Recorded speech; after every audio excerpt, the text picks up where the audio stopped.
महबूबा की खातिर शौहर ने 2 माह की हामला बीवी को कत्ल करा दिया। 1 माह पहले भी कत्ल करने की मंसूबाबंदी की गई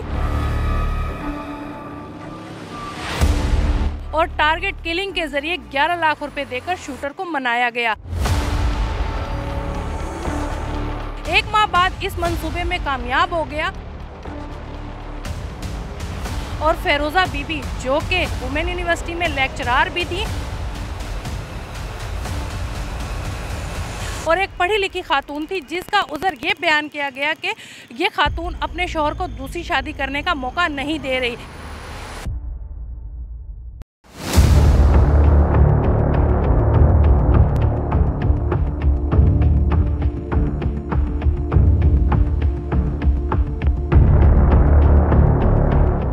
तलाक दे के अलहदा कर लेता या अलहदगी अख्तियार कर लेता, तो इसने ये प्लान किया कि मैं इसको मरवा देता हूँ, रॉबरी का पर्चा करवाऊंगा और इस तरह मेरे पे वज़न भी नहीं आएगा।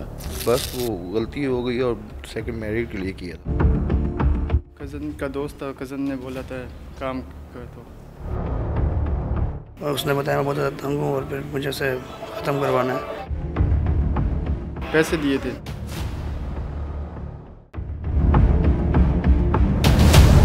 क्यों कत्ल किया अपनी बेगम को आपने? बस वो गलती हो गई और सेकंड मैरिज के लिए किया। सेकंड मैरिज में दूसरी तरफ से कहा गया था आपको कत्ल करने के लिए? नहीं। फिर क्यों किया आपने कत्ल? आप अफोर्ड तो कर सकते हैं, इतना पैसा उसको कत्ल करने के लिए दिया, यही दूसरी शादी में भी तो लगा सकते थे आप। बस गलती हो गई है। गलती तो हो गई है, लेकिन आप ये बताएं कि आपका जो एक छोटा सा 4 साल का बच्चा, उसका क्या बनेगा? उसके बारे में क्या सोचा है आपने? उसकी माँ तो अल्लाह के पास चली गई, आप यहाँ पड़े हैं, सजा काटेंगे, उसका क्या बनेगा? मेरे को पैसे मिले थे, बस जी? पैसे दिए थे। पैसे दिए थे? क्या मजबूरी थी कि आपने एक इंसान का सौदा कर दिया? गलती हो गई मैडम। प्रोफेशनल है आप, पहले भी इस तरह कुछ करते रहे हैं? मैडम रिकॉर्ड चेक कर ले, कुछ ऐसा नहीं किया। तो ऐसी कौन सी मजबूरी थी जो आपने इतना बड़ा इकराम किया?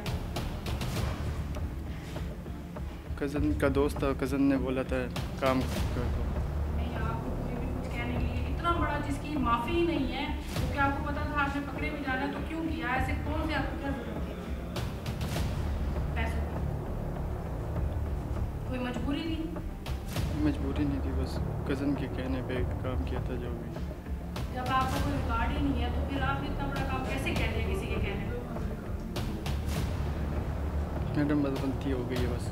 अच्छा, आप इसका क्या सजा- मतलब है? आपके घर वाले, आपके बहन भाई, आपके माँ बाप आपके बारे में क्या सोचते होंगे? उन्होंने आपको आज के दिन भी ये तो नहीं पैदा किया था कि आप इस तरह के काम? आप क्या कहना चाहेंगे? गलती हुई तो सज़ा मिलेगी हमको, बस यही कह सकते हैं और कुछ और नहीं। आपने जब फायर किया उस वक्त आपके हाथ नहीं कांपे कि आपने कैसे एक साथ चार मैडम फायर किए? मैं कुछ नहीं कहना चाहता मैडम, बस प्लीज़। सीब का मैं दोस्त हूँ हसीब काफ़ी जब टाइम आपके पास आया कि आप जो है ना, मैं दूसरी शादी करना चाहता हूँ, तो आप मुझको कत्ल करने की मशवरा किया। सीब मेरे पास आया था और बोल रहा था कि मैं बहुत ज़्यादा तंग हूँ और उसने बताया मैं बहुत ज़्यादा तंग हूँ और फिर मुझे से ख़त्म करवाना है। बहुत ज़्यादा शर्मिंदा हूँ इस बात है मैडम। तो अच्छा दोस्त तो बहुत है ना जो आपको फायर कर देता है, आपने उसको कत्ल करने के मैडम शैतान आ गया था, शैतान आ गया था, इसलिए बस माफ़ी मांगता हूँ अल्लाह ताला से। अल्लाह ताला नहीं मैडम, ऐसा वैसा कोई नहीं है, रिकॉर्ड चेक करने ऐसा वैसे कोई बात नहीं है। अब आपने उसको मशवरा दे दिया, कत्ल हो गया, सब कुछ हो गया, बताइए वो 4 साल का जो बच्चा है उसका क्या बनेगा? उसकी माँ तो जान से गई। मैं शर्मिंदा है मैडम, बस अल्लाह से माफ़ी मांग रहे हैं, शर्मिंदा है बहुत ज़्यादा। प्लानिंग कहाँ से सीखी आपने? कोई प्लानिंग नहीं थी। ये प्लानिंग थी कि कत्ल किस तरह करना है तुमने और किस तरह जो है उन्हें रोकना है, किस तरह वो करना है? टीवी सीरीज देख देख के की है या फिल्में देख कर की है? कुछ भी नहीं, या अपने दिमाग में पहले से चल रहा था तुम्हारा? कुछ भी नहीं हुई, बस माफ़ी मांगते हैं अल्लाह ताला से, कुछ भी नहीं।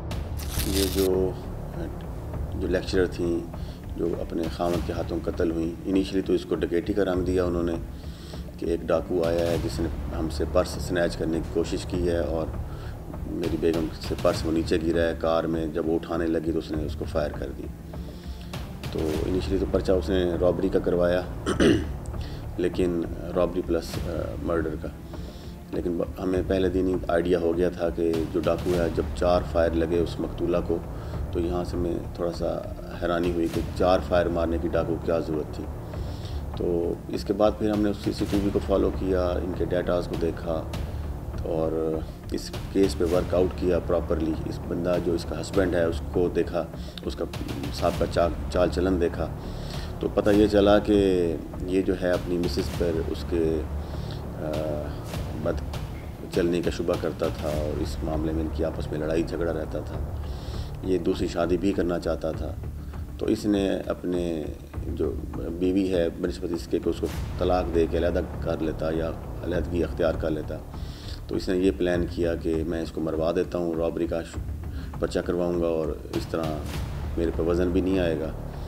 अल्हम्दुलिल्लाह पुलिस ने अपनी एफ़र्ट्स की और वो जो पूरा गैंग था जिनके साथ मिल के इसने वो डील की, वो जो किराए का कातिल था, वो तमाम लोग पकड़े गए जी। दोनों चीज़ें सामने आई हैं, तफ्तीश जो कि अंडर वे है।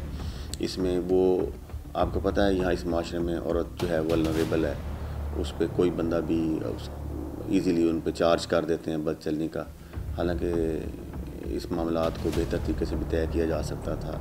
दूसरी शादी जब करना चाह रहा है तो ला महला उससे पहली बीवी से छुटकारा हासिल करने के लिए उसने उसकी किरदार कुशी भी की। डेफिनेटली उसके मकासद तो दूसरी शादी के थे। इस मर्डर की प्लानिंग में तो सो फार उनका किरदार अब तक सामने नहीं आया, लेकिन तफ्तीश चल रही है, चीज़ें हम सामने ला रहे हैं। अगर उस खातून का भी किरदार इसके मर्डर की प्लानिंग में शामिल हो तो वो अपनी सज़ा भुगतेगी। केस को हम प्रॉपर तैयार कर रहे हैं, क्योंकि इसमें जो मरने वाली है उसके अजीज़ों ने बताया कि वो जो खातून थी वो 2 महीने की प्रेगनेंट थी और बेगुनाह थी और एक शुबा तालीम से वाबस्ता थी और बहुत अच्छी शोहरत की मालिका थी, तो उनके साथ ज़्यादती हुई है, जुल्म हुआ है, तो ये सारा गैंग पकड़ा गया अल्हम्दुलिल्लाह। इस केस को प्रॉपर तैयार कर रहे हैं ताकि अदालत इनको करारवा की सज़ा दे। मेरी तो कानून से ये दरख्वास्त है कि उनको सख्त से सख्त सज़ा दी जाए। ठीक है, एक तो ये एक जान नहीं थी, उसकी पेट में एक और बच्चा था। ठीक है, ये 2 जानों का ज़ाया हुआ है। मेरी इनसे गुजारिश है कि इनके ऊपर 780A लगाई जाए। पुलिस और पाम से भी गुजारिश है, क्योंकि ये फ़र्स्ट अटैम्प्ट नहीं थी। इसने इससे पहले भी एक बंदे को 11.5 लाख रुपया दिया और वो पैसे लेके इसके भाग गया, और अब जो इसकी डीलिंग हुई थी इसने 50% रकम अपनी उसको अदा कर दी थी और उसके बाद उसने इसको टारगेट किया यहाँ पे। और मेरी पुलिस वालों से गुजारिश है कि इसके ऊपर सख्त से सख्त कार्रवाई की जाए और इसको कैफरे किरदार तक पहुँचाया जाए। मासूम बच्चा है, उसका क्या बनेगा? और दूसरा ये कि वो ऐसे कोई इनके मामला थे पहले कि उसने जाहिर किया? पहले जो आम घर के अंदर मामलात होते हैं, थोड़ी बहुत नोक झोंक और लड़ाई झगड़े वो तो चलते थे, लेकिन हमारे जहन में कभी इस तरह का था ही नहीं कि ये इस हद तक जा सकता है। इसके दिमाग में क्या चल रहा है इसने शो ही नहीं किया इस तरह का हमारे सामने। हम बिल्कुल खुश थी, सारा कुछ था, और जिस तरह वो एक प्रोफेशनल दिमाग नहीं होता जिस बंदे का, वो उस सोच से इसने जौन सा है वो इसके साथ किया। और वो बेचारी खुद मुख्तार थी, पढ़ाती थी बच्चों को। वो माशाल्लाह एमफिल थी इंग्लिश लिटरेचर में, वुमेन यूनिवर्सिटी में लेक्चरार थी। वो इंडिपेंडेंट थी, अगर ये छोड़ना चाहता तो उनको छोड़ सकता था, लेकिन ये ज़्यादती करना कि उनको कत्ल कर देना और वो भी 2 जानों का कत्ल करना, ये एक जौन सा है वो इखलाक से गिरी हुई हरकत है।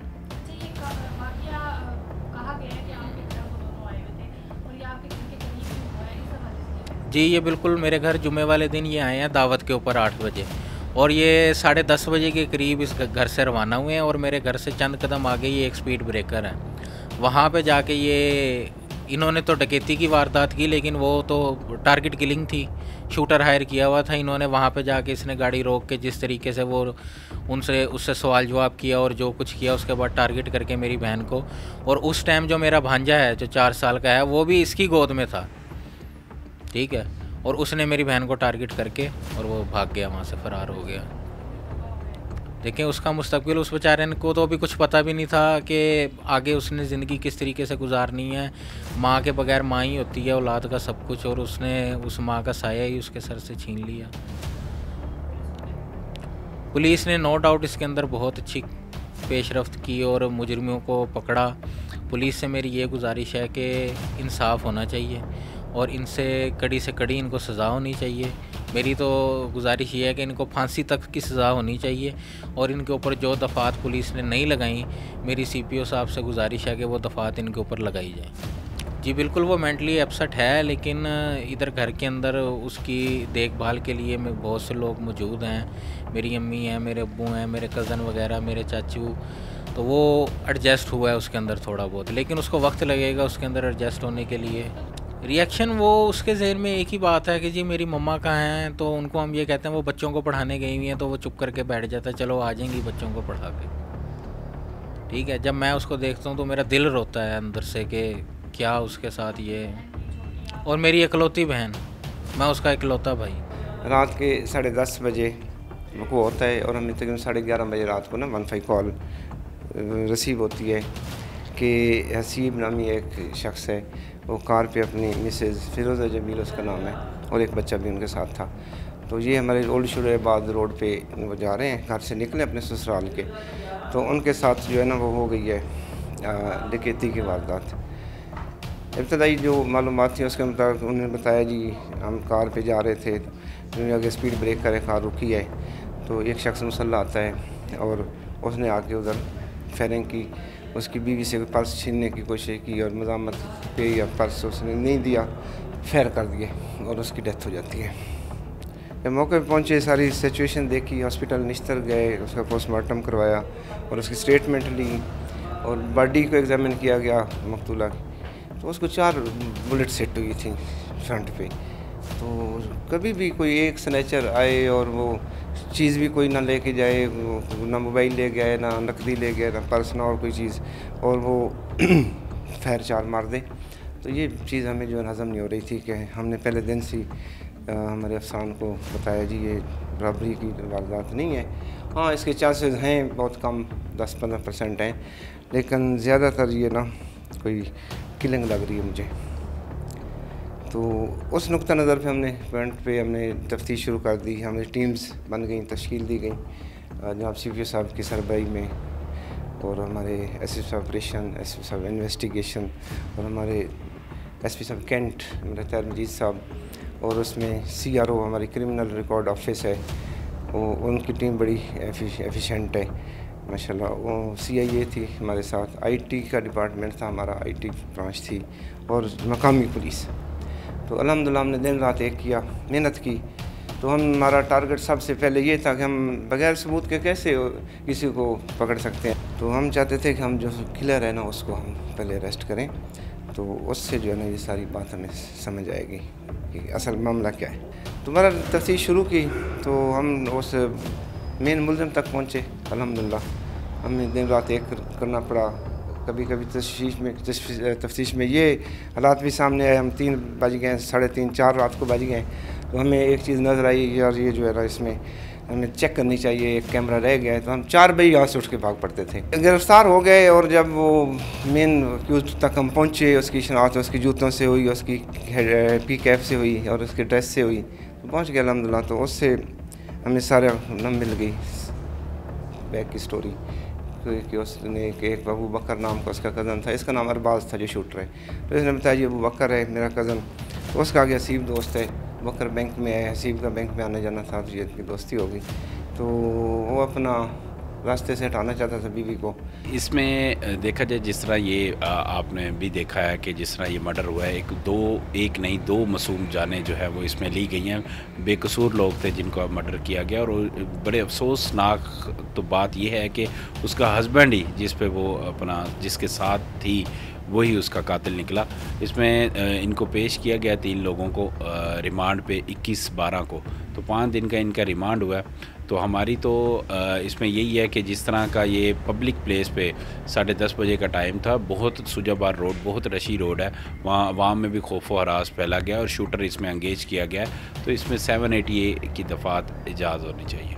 आप ये देखेंगे वो शूटर 3 घंटे से उनके घर के इर्द गिर्द चक्कर लगा रहा है, तो इस हवाले से किसी ने कोई मशकूक हरकत तो लगी होंगी। जी, शूटर ज़ाहिर बात है कि वो जो हसीब है डिज़ीज़ का हस्बैंड, तो उसके साथ राब्ते में था, वही तो उसी ने तो पूरा प्लान बनाया हुआ था, वो साथ भी था।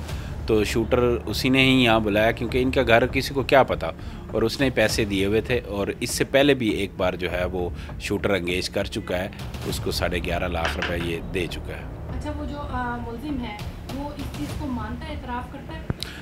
जी, एक्स्ट्रा जुडिशल कन्फेशन तीनों मुल्ज़मान ने मीडिया के सामने भी कर चुके हैं और पुलिस के सामने भी कर चुके हैं कि हमने ये मर्डर किया है। अच्छा, इससे पहले आपने बड़े मर्डर के केस जो है और उसमें कामयाबी भी हासिल की है, तो इस केस को लेकर आप कितने पुरजोश और क्या कहते हैं? इस केस में देखिए पुलिस ने अब तक ठीक इन्वेस्टिगेशन की है। स्टार्ट में थोड़ा पुलिस को चाहिए था कि बिफोर लॉजिंग ऑफ एफआईआर आप ये देख लिया करें कि फैक्ट सरकमस्टांसिस केस के क्या है।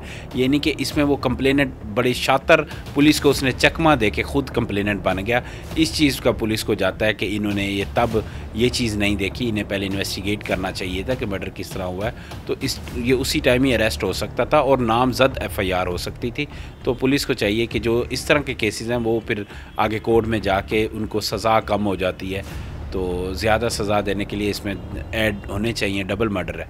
किस हद तक कोशिश करेंगे कि वो जो है इंशाल्लाह जी हम इसमें देखें हर जो बाशऊर इंसान है, हर इंसान की बहनें हैं, बहू हैं, बेटियां हैं, तो ये ऐसे लोगों को तो बिल्कुल नहीं छोड़ना चाहिए और इनको तो मैक्सिमम पनिशमेंट होनी चाहिए।